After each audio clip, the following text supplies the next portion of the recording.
Bem-vinda, bem-vindo. Nós estamos reiniciando os nossos trabalhos nesse ano novo de 2024.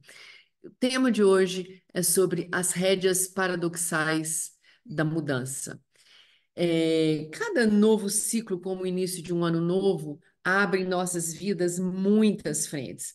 Não que eu seja adepta das tais resoluções de ano novo. Pelo contrário, eu não gosto nada disso, que eu acredito ser um tipo de uma imposição floreada. Ao final de um tempo, a gente acaba descobrindo que muitas vezes a realidade se sobrepôs sobre o nosso interesse, já que a maioria das tais resoluções saíram completamente do nosso controle, simplesmente por elas serem descabidas na nossa realidade. E outras resoluções terminam fazendo seu próprio caminho, apenas esbarrando em nós de modo leve, quase imperceptível. Eu acho mesmo que o bom é degustar o fim de um ciclo com calma, eventualmente refletindo sobre o que está acabando para tomar para si as lições desses tempos passados. Isso vai abrindo uma passagem para que esse estado oceânico, que se chama curiosidade, possa se instalar e ele desperta o espírito para a vida mesmo, como uma flor de primavera.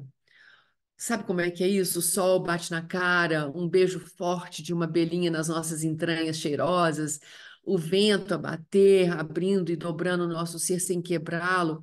É uma delícia. Essa é a antecipação dessas novidades de um novo ciclo, não é mesmo? Esse romance jamais será, entretanto, experimentado se você pisar no território desconhecido, completamente presa ou preso aos rotos hábitos que impedem a ousadia dos passos subsequentes. Querer andar e se sentir preso é uma situação muito precária que gera muita dor e aflição. Há como desacorrentar-se do eterno ontem e caminhar nesse agora? Ah, eu acho que sim. E eu quero te falar um pouquinho sobre isso hoje, né? Eu gosto de lembrar que há ainda alguma coisa que nós não entendemos sobre os velhos hábitos e por isso é tão difícil novos começos, porque eles insistem em nos aprisionar, né?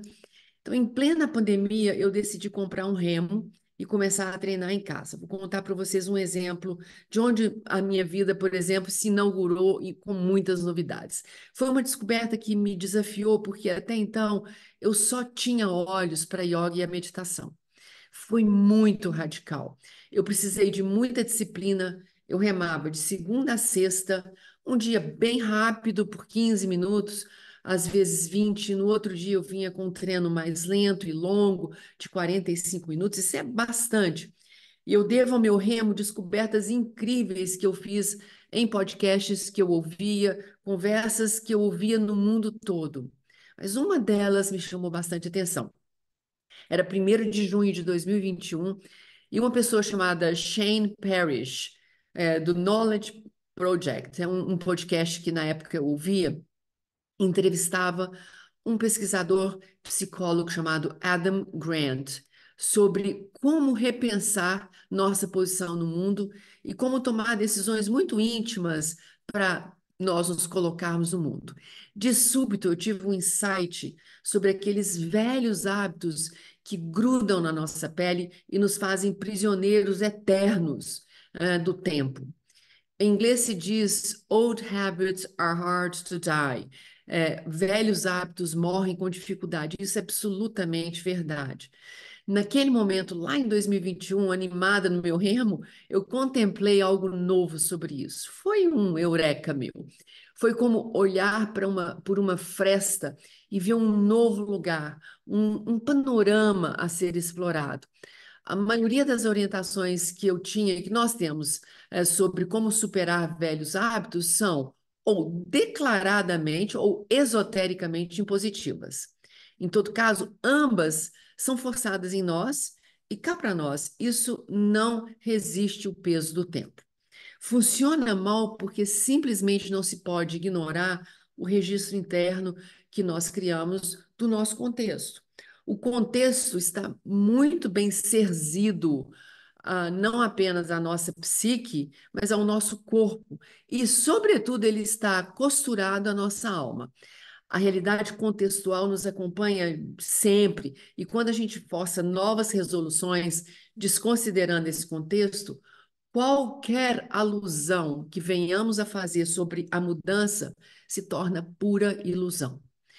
Impor novos hábitos para além dessa nossa vontade interna gera muito mais aflição e adoecimento do que novos movimentos. Por que será isso, gente? Eu acredito que uma possível resposta esteja localizada ali na necessidade de nós reconhecermos que a mudança tem em suas mãos duas forças, não apenas uma, duas rédeas, não apenas uma. São paradoxais. Uma delas nos impulsiona, querendo que a gente vá para frente, mas a outra, pessoal, contém, nos prende, nos força a ficar onde nós estamos. E a gente nunca quer entender essa rédea. A gente sempre se relaciona mais no ímpeto com a rédea que impulsiona. A rédea que impulsiona é bem conhecida, é aquela energia interna da curiosidade que nos motiva a ir, porque vê no desconhecido uma novidade, uma cura, um alento. Já a rédea que nos prende ao conhecido é muito pouco compreendida. Tudo que a gente sabe dela é o que a gente sente quando nós estamos sob seu comando. Ou seja, frustração, dor, vontade de sair correndo, de dar o tal passo para nos libertarmos. E por rejeitarmos essa rédea, aprendemos nós a não dar ouvido a ela. E justamente por isso nós perdemos a chance de olhar para o contexto na qual essa rédea que nos aprisiona está inserida e olhar para nós também.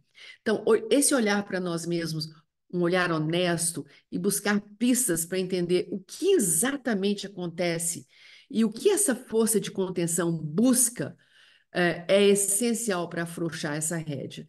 Eu acredito que ver e ouvir esse contexto faz a diferença nas decisões para a mudança. Queria levar vocês um pouco mais a fundo nesse sentido. Então, vamos olhar um pouquinho para as rédeas paradoxais da mudança. Não é possível que você ainda esteja nesse mesmo lugar depois de tempo. Você conhece essa frase? Se você é uma pessoa que honestamente vem tentando mudar, mas não sai do lugar, essa cobrança causa ainda mais desânimo e frustração, o que piora muito mais a situação. Eu não me refiro às pessoas que vivem rotineiramente desassociadas da realidade e que constantemente se iludem, dando a impressão que estão prontas para tal mudança. Não, nada disso. Essas pessoas precisam de ajuda profissional, porque no caso delas, a vida é uma montanha-russa. Ora cheia de entusiasmo com um novo projeto, porque vislumbrar uma nova possibilidade, esse também fora completamente da realidade, ora com a dor da crise grave decorrente das péssimas escolhas que foram feitas para chegar naquilo que elas vislumbraram. Essas pessoas normalmente saem das crises convencidas de que as fichas finalmente caíram, mas na verdade, na prática, elas continuam a viver uma vida arriscada, cheia de quimeras. Então, como entender essa força que contém impedindo a mudança, manifestada pelos velhos atos? Que tal, em vez de nos perguntarmos por que que isso ainda acontece comigo, nós partimos para como isso ainda acontece comigo? Há uma diferença aí. Nada dos porquês ainda estamos presos às correntes, e isso está dado. Podemos ter uma pálida ideia sobre essa situação, mas tudo é muito mais complicado do que parece. A interação humana com a realidade é bem mais complexa e cheia de variáveis, e o nosso quase completo desconhecimento dos programas internos de defesa, nossos programas gravados lá na nossa primeira infância em nosso subconsciente, nos coloca inevitavelmente num mar de incógnitas, resultando numa honesta mesmo incapacidade de encontrarmos respostas para essa pergunta. Por que que nós ainda estamos aqui? Isso nos faz entrar num looping cognitivo intelectual. É frustrante, ele é recorrente e que nos faz sentir duplamente um lixo. Então, encarar essa miséria dupla, o encosto dos velhos hábitos e a própria ignorância sobre eles, é tremendamente difícil. essa condição frustrante e muito dolorosa encontra um tipo de apaziguamento na fuga. Então, os projetos autorais do tipo eu sou o dono do meu caminho nos dão a chance de virarmos viajantes siderais e paladinos da ilusão. E, ao mesmo tempo, negadores convictos da necessidade de mudar. Porque a gente acredita que a gente já mudou, né? Ao cometer as várias imprudências e depois cair na dor de novo, porque nada deu certo. A mágica acontece quando você muda a orientação da pergunta. Em vez de por quê, usar o como isso acontece ainda comigo. A dinâmica muda completamente. O como te leva necessariamente a observar o que está em curso em você, no meio externo, nos outros, nos seus sonhos e medos, nas suas angústias. Você coloca sobre a mesa esse grande tabuleiro das circunstâncias e da sua história, do seu eterno ontem e do hoje, inclusive do vislumbre do amanhã. Você começa a buscar relações entre as coisas e a compreender essa força que poderosamente te segura impedindo aquele tal passo à frente. Então, ouvir essa força e o que ela tem a te dizer é entender o como. Nessa escuta, você vai encontrar pistas de como sua insegurança e as suas incertezas te prendem. E aí há uma grande chance de você encontrar também caminhos a serem construídos para que você ganhe algum tipo de controle sobre o novo território e como, na verdade, caminhar por ele. Há uma razão para que algo te prenda, afinal, é saudável e muito necessário que algo nos cause uma certa dúvida para que a gente acione a tal da cautela, para a gente não entrar no novo de modo ingênuo e despreparado. Por isso, há uma razão existencial para a força que te segura. Quando você entende isso e pode responder às necessidades dessa demanda por segurança, você vai afrouxando gradativamente essa rédea. E isso gera satisfação, porque gera muita ocitocina, o que, por sua vez, faz aumentar a sua energia para encarar a mudança com mais responsabilidade para com o seu contexto. Você fica muito mais leve e há muito mais chance de você dar esse passo e obter resultados positivos. Então, não lute contra a rédea que te contém, se aproxima dela e comece a ouvi-la. Essa rédea existe junto da rédea que quer te liberar, não por acaso, né? Afinal, o passado precisa ser ouvido e não negado.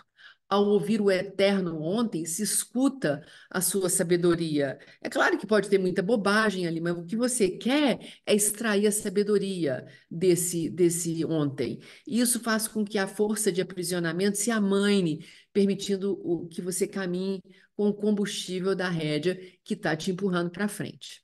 Então, mas como ouvir a força que te contém? Eu acho que isso é uma coisa legal da gente conversar. Então, decidir mudar é um processo heróico. Dentre várias coisas, ele exige que a gente tenha amorosidade e respeito para com a nossa própria fragilidade e, sobretudo, que a gente leve a sério a nossa vulnerabilidade. A mudança é um processo e, por isso mesmo, ela vem em etapas, o que dá para a gente a chance de nos preparar. E para isso a gente pode criar alguns mapas. Essa cartografia pode ser bem útil. Eu adoro mapas. Eles não substituem em nada a experiência. O mapa é um recurso que te prepara para tal experiência, né?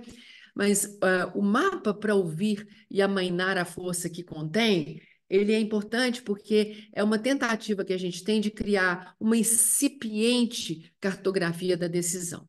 As decisões são processadas no cérebro, não tomadas pelo cérebro. Veja lá, isso é uma distinção importante. É um importante preâmbulo dessa nossa conversa. As decisões são impulsos do desejo, motivados por inúmeros fatores, já que o desejo, por sua vez, vem de um completo desconhecido chamado de inconsciente. Os passos para nós ouvirmos essa força que contém, eles poderiam, tendo em vista isso tudo, ser assim descritos. Eu gosto de citá-los em parte. O primeiro deles é localize-se, ou, em outras palavras, saiba de si. Nesse passo, você precisa estar bastante atento às suas emoções, às suas reações e ao que mais era importante sobre você na situação. Então, o que que você queria naquela situação?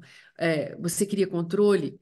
Você queria aprovação? Você se sentia vulnerável, indefeso?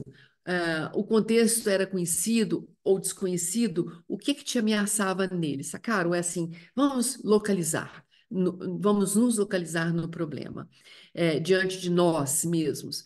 O segundo passo é aceitar. Aceitar-se. Nesse passo, você é convidado ou convidada a reconhecer a emoção e, mais importante que isso, permitir que aquela emoção exista, esteja ali. Então, explore a energia dessa emoção, busque o que ela tem para te dizer.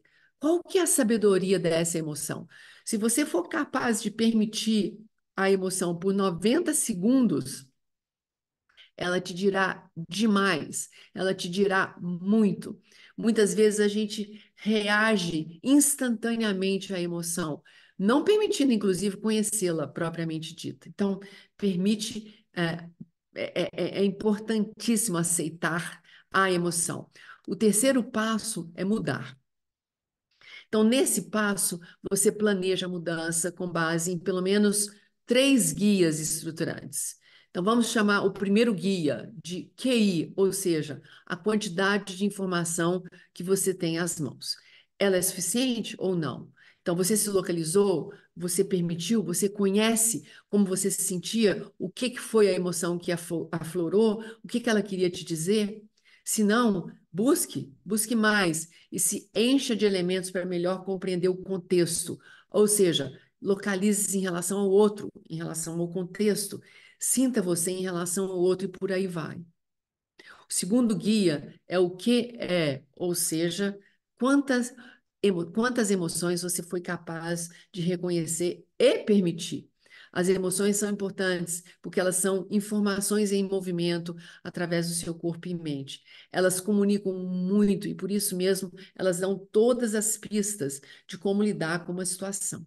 O terceiro guia é o QS, ou seja, quanta sabedoria você foi capaz de tomar para si tanto do que aprendeu sobre você com as suas emoções, quanto do que intelectualmente você foi capaz de processar de você em relação ao contexto, com ou sem uma ajuda de um profissional.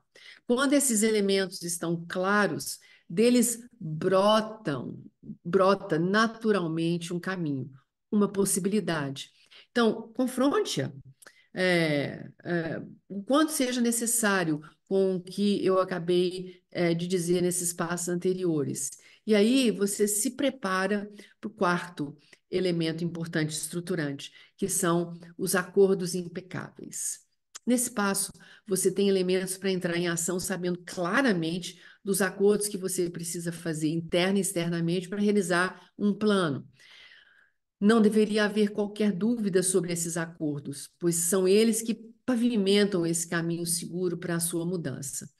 Mas, como todo acordo pode ser rompido, o quinto elemento estruturante é reconhecer e aceitar a quebra dos acordos. Isso é bastante importante. Raramente a gente coloca isso como um passo estruturante, mas quebrar acordos é uma coisa que a gente faz o tempo todo. Então, nesse passo, é importante saber que acordos são quebrados mesmo, natural. Evitar as armadilhas surradas daquela tríade, a vítima, o herói, o vilão, e buscar experimentar mais a sua humanidade criativa diante da quebra desses acordos. E ali há também muito aprendizado. Seja lá o que tenha acontecido e deu errado e pronto. Não deu errado porque tudo e todos estavam contra você, como a vítima gostaria de pensar, ou porque você se lascou tentando salvar todos e tudo como herói, cheio de si, narcisista costuma agir, ou porque você queria mesmo era ter o controle de tudo e de todos, já que todos são incapazes, como o vilão pensa e faz. Lá no fundo, nada disso faz sentido. Se você não pôde manter os acordos, não tem problema algum, não crie desculpas que só atrasam o processo, o recomeço. Quebrou o acordo? Beleza, então volte lá no passo 1, se localize, você no contexto, depois reconheça e permita as emoções, seja lá quais forem, não negue, nem bloqueie nada, porque elas pertencem a esse contexto, elas fazem parte de você, elas são suas, como proposto lá no passo 2. Junte, então, as informações disponíveis, permita as emoções e tente entender com a quebra dos acordos e se reposicione. Peça ajuda se for o caso e, novamente, refaça os acordos necessários para alcançar aquele instante tão desejado, que é o passo, o tal passo da mudança, o passo para dentro do desconhecido. Então, nesse novo ano, minha gente, você é minha convidada, meu convidado para experimentar muitas novas abordagens simples, mais instigantes como essa, que podem ajudar na construção de novas experiências. Hoje eu quis falar sobre esse paradoxo da mudança, porque ele nunca é sempre para frente. Existem forças que te retêm e é importante que a gente as conheça, porque elas têm uma sabedoria. Eu, nesse meu projeto para 2024, quero buscar organizar meu material de forma a dar a você mais saúde para uma vida mais longa e plena, para mais conhecimento sobre si e o mundo. Eu peço a permissão para entrar em contato com você e te instigar, através desse conteúdo, a romper seu casulo e deixar ser beijado pela força da primavera. Semana que vem começo com uma nova temporada que pode ser de medicina do alimento, porque eu acredito que lugar de médico é na cozinha. Até a próxima, pessoal. Um beijo.